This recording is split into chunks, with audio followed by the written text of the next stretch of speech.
안녕하세요. 여러분의 피부 주치 피부과 전문의 닥터 화이트 박현정입니다. 오늘의 주제는 바로 레티노이드입니다. 최근 유명한 피부과 연구인 스티바 A가 단종이 되면서 더 주목을 받고 있는 성분인 것 같아요. 대체 이 레티노이드가 뭔지, 정말 주름과 모공 그리고 탄력에 효과가 있는지, 부작용은 뭔지, 관련된 연고나 화장품은 무엇인지 자세히 살펴보는 시간을 가져볼게요. 본격적인 시작 전에 노화에 대해서 잠깐 볼게요. 뻔한 내용이지만 그만큼 레티노이드라는 성분을 이해하는 데 앞서서 굉장히 중요합니다. 지나치지 마시고 한 번만 시청해주세요. 노화가 진행되면요, 우리 피부는 표피의 세포 분열 속도가 감소를 하고요, 재생도 잘 안 되고 피부 면역 기능도 떨어지게 돼요. 먼저 표피 보시면 표피가 높게는 50%까지 얇아지고요, 표피 턴오버도 50%까지 떨어지고요, 또 피부 면역력이 떨어져서 상처 치유가 잘 안 되고 재상피화도 줄어들고 외부의 기계적인 어떤 물리적 손상에 대해서 굉장히 취약하게 돼요. 잠깐 여기서 피부 턴오버 하는데 도대체 이 피부 턴오버가 뭔지 아직 잘 모르시는 분들 많으시죠? 피부 턴오버는요, 피부에서 일어나는 어떤 세포의 주기를 이야기해요. 표피 맨 아래에 기저층이라는 곳이 있거든요. 그 기저층에서 기저세포라고 하는 것이 분열을 해서 위로 올라가게 돼요. 그래서 맨 위에 있는 표피의 각질세포가 되는 것입니다. 그래서 피부가 기저층의 어떤 기저세포에서 맨 위에 각질세포로 변하면서 결국 떨어져 나가게 되는 이 모든 주기를 피부 턴오버라고 하는 것입니다. 노화가 진행되면 방금 말씀드린 피부 턴오버 주기가 느려지게 된다는 말이에요. 두 번째로 진피는 어떻게 노화가 진행될까요? 진피가 우리가 노화하면 우리 진피 피부의 골격인 콜라겐이 점점 감소하게 돼요. 왜냐하면 우리는 나이 들어가면서 콜라겐을 분해하는 단백질이 안타깝게도 증가하거든요. 콜라겐이 줄면 당연히 진피를 지지하는 지지대가 부족한 셈이니 진피 긴장감이 떨어지겠죠. 긴장감이 떨어지는 것이 바로 탄력이 떨어지는 것이 되겠습니다. 콜라겐뿐만이 아니라 탄력 섬유도 함께 조각나고 얇아지면서 점점 탄력이 떨어지는 것뿐만이 아니라 수분도가 확 떨어져요. 한마디로 진피가 노화하면 피부에서 생기가 없어지게 됩니다.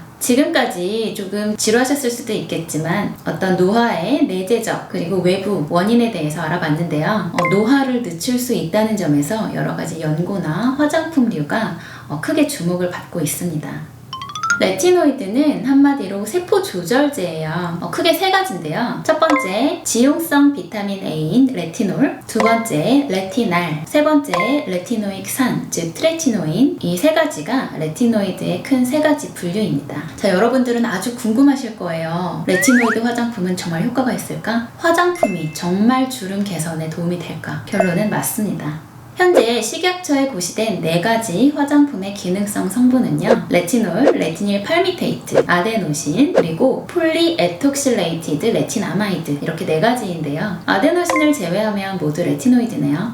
이처럼 레티노이드는 코스메티컬즈에서 사용되는 아주 대표적인 항노화 성분입니다. 레티노이드는 어떻게 해서 항노화 효과를 보일까요? 앞서 말씀드린 노화의 기전을 다 억제하게 됩니다. 첫 번째, 표피의 증식과 재생 속도를 빠르게 증가시키고요. 두 번째, 진피의 콜라겐과 탄력 섬유를 증가시키고, 세 번째, 멜라닌 세포의 티로시나제라는 효소 반응을 억제해서 과도한 피부 색소 침착을 억제합니다. 이 외에도 레티노이드는 자외선 흡수에도 관여를 한다고 알려져 있어요. 이 정도면 사용 안 하면 정말 손해 아닙니까?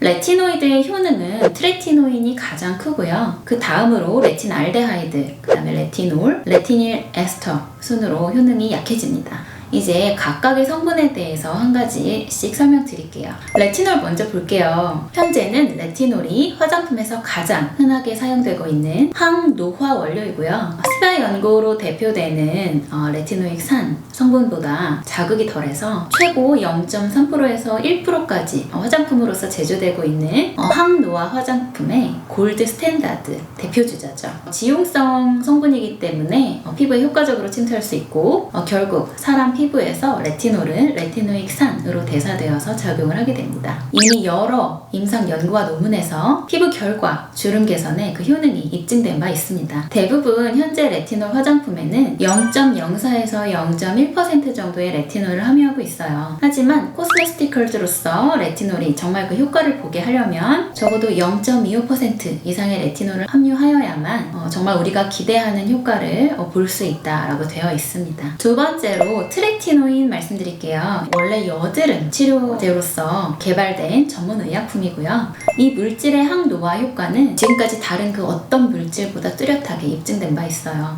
특히 모공이 넓고 피부결이 거친 여드름성 지성 피부에 효과가 특히 좋았습니다. 때문에 이러한 이유에서 스티바 연고가 굉장히 그 인기가 있어 왔던 셈인데요. 최근에는 이 연고가 단종이 되었습니다.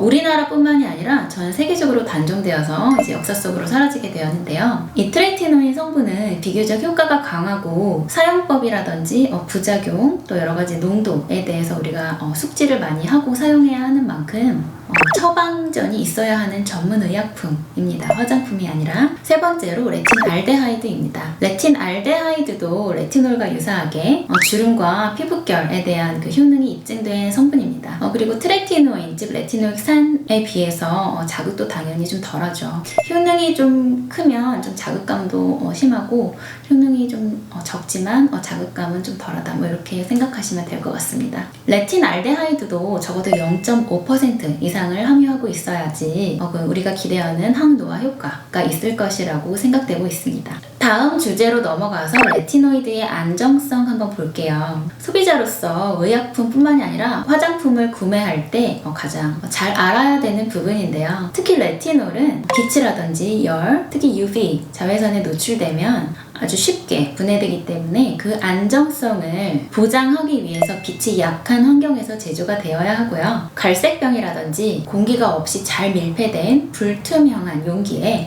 보관이 되어 있어야 합니다. 뭔가 용기부터 좀 허술하면은 구매를 좀 고민하시는 것이 좋겠습니다. 현재는 레티놀의 효능과 피부 투과를 높이고 안정화를 극대화하기 위해서 에멀전, 리포솜, 나노입자 등의 여러 가지 기술을 결합해서 적용을 하거나 또 다른 원료들을 혼합해서 화장품을 제조하는 연구도 활발히 진행 중이고 실제로 시중에 많이 나와 있습니다. 레티놀 사용 시 주의사항은 아무래도 레티노이드 피부염이 되겠습니다. 도포를 시작한 후에 한 2-3일, 늦게는 한 일주일 안에 피부가 빨개지고 각질이 너무 심하게 벗겨지거나 따끔따끔하거나 이런 증상이 있다면 레티노이드 피부염을 의심할 수가 있겠는데요. 대부분 한 달을 정점으로 해서 좀 적응이 되면 자극감이 점점 낮아진다고 되어 있습니다. 하지만 주의하실 거는 일부의 경우에는 색소 침착까지 유발이 될 수가 있기 때문에 화장품이라든지 연고를 고르실 때 아주 신중하시는 게 좋겠습니다. 피부 반응에 대해서 열심히 모니터링하면서 용법, 사용 주기를 잘 조절하시는 것이 중요하겠는데요. 처음에는 낮은 농도에서 시작해서 점점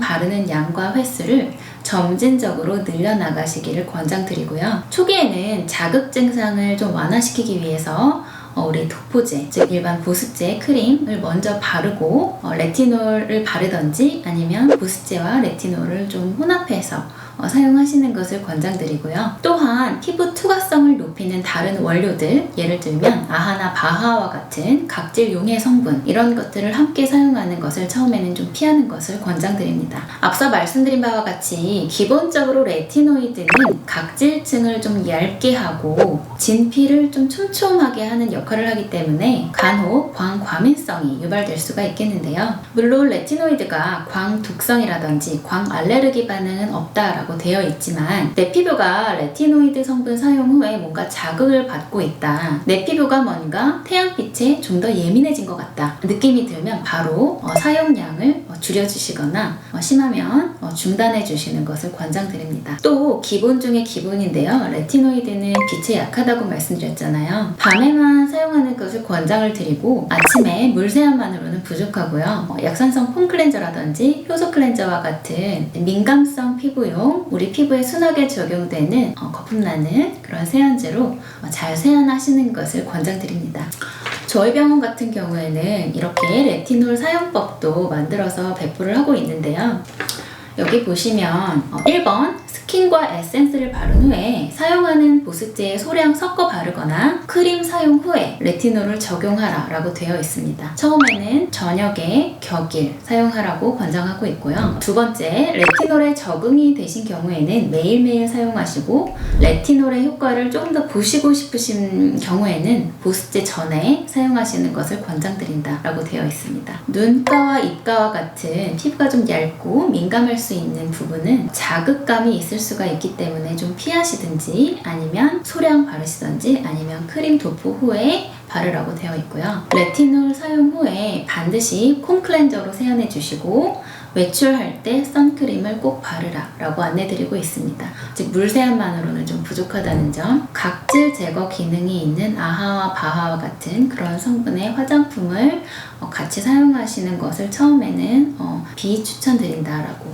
이런 안내문을 드리고 있습니다.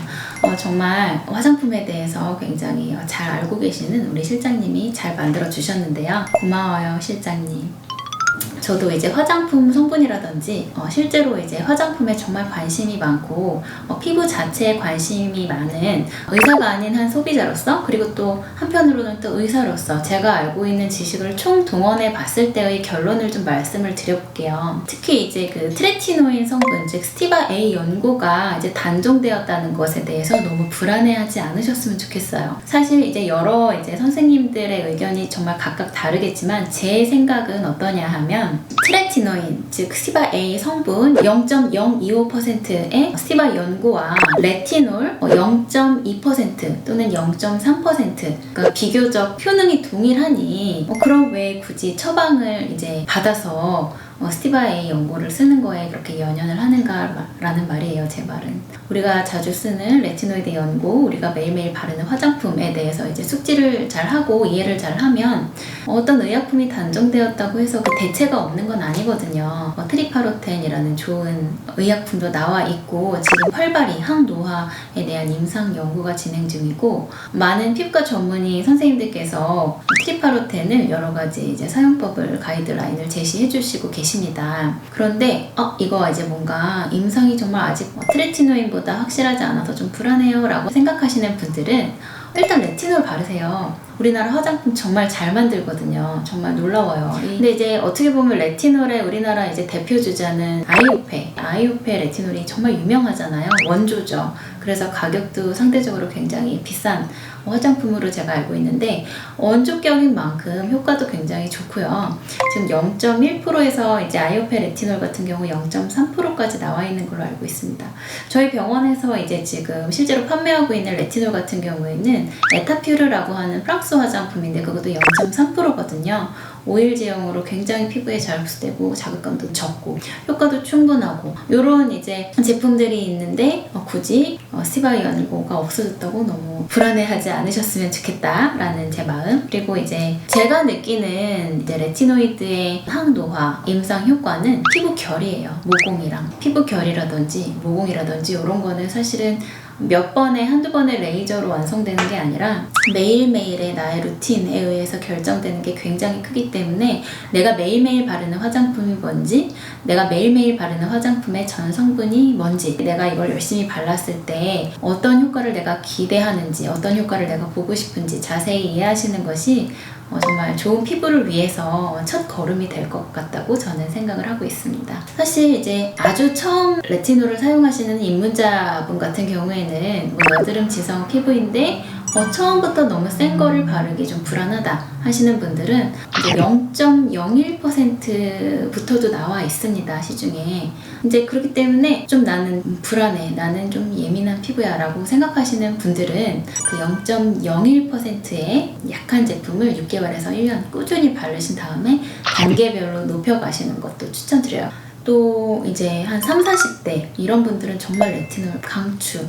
정말 안 바르면 손에 몰라서 안 바르시는 거지 한번 바르시기 시작하면 그 피부결 개선이라든지 모공, 잔주름 이런 부분에 있어서 분명히 효과 보실 거니까, 물론 이제 100% 제가 권고드리진 못하죠. 왜냐면 피부가 너무나 다양하고 정말 피부 질환, 피부염, 아토피가 심하게 있는데 레티놀 바르라 이런 말은 제가 감히 드리는 게 아니고 이런 전반적인 피부 상태에 따라서 이제 결정을 해야 되겠지만 일단 이제 좀 피부가 건강하고 특별히 큰 문제가 없다 이러신 분들은 뭐 레티놀은 꼭 한번 시도해 보시기를 권장드립니다.